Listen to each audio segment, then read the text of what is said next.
I'm the medical director for Kootenay Boundary Health Service Area of Interior Health Authority. Okay. The doctors here say they're facing a particular crisis and calling for immediate intervention to address the health care issues here. What do you say about that? They say it's unsafe. Well, you know, I moved to Kootenay Boundary myself a year and a half ago. I'm an obstetrician. I'm very aware of safety issues of healthcare and what's available and what's not. And if I felt that I was unsafe living in Nelson, I wouldn't be here. Well, the intensive care unit is not shut down.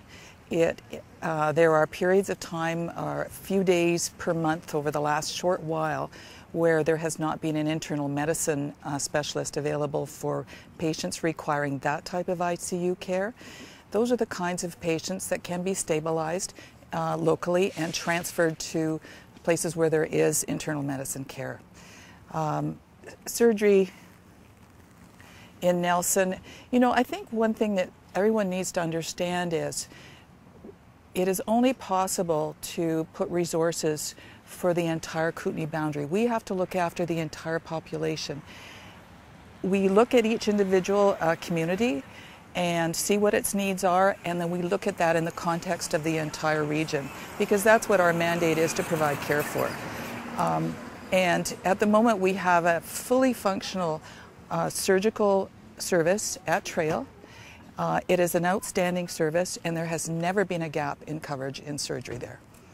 In terms of the ICU, it is my opinion, and there's good evidence to show this, that small ICU units with just a few beds, first of all, are extremely difficult to maintain, and the quality of care in those small units is very poor by comparison with a larger unit. For the population in Kootenay Boundary, we can only support one ICU, and it's in the regional center where all the other services are available. It's, again, I'll say it is not shut down. It's only unavailable for patients requiring internal medicine support in the ICU on some days per month. And the reason for that is we lost an internist who has not yet been replaced, although we're extremely optimistic right now. But we lost, and then there were not enough physicians to be able to cover the service 24/7. We did have coverage all last year by this small group of doctors who were becoming burnt out. We were at risk of losing them, as well as our internal medicine service in general, if we did not do something to support them. The physicians in Trail got together, the other physicians, the GPs, the hospitalists, the anesthetists, the emergency doctors, and the internists, and came up with a plan to support the service as best we can do there. And they have all jumped in and helped out and made what is really a good service, considering that we do have some gaps. On the gap days, we transfer patients out as necessary.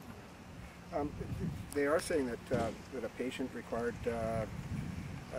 surgical care recently died en route to Kelowna,